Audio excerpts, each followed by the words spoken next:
Tidak bisa. Mayoritas jangan begitu caranya. Ini masyarakat kita, ya tahu.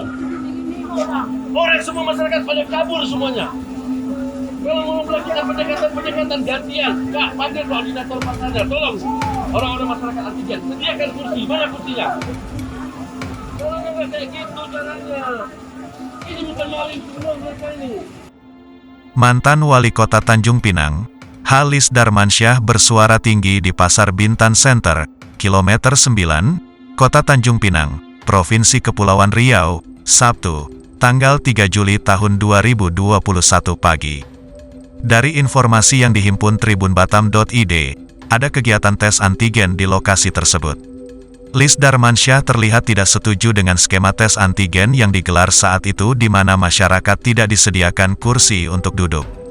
Kalau mau buat tes antigen, panggil koordinator, pengelola pasar, lalu sediakan kursi biar masyarakat duduk. Mana kursinya? Kata Lis kepada petugas yang hadir. Lis Darmansyah menilai petugas seakan memperlakukan masyarakat seperti maling. Mereka seolah-olah ditindak seperti petugas menangkap orang tidak bermoral. Jangan seperti ini caranya, kata suami Hije, Yuniarni Pustokoweni itu.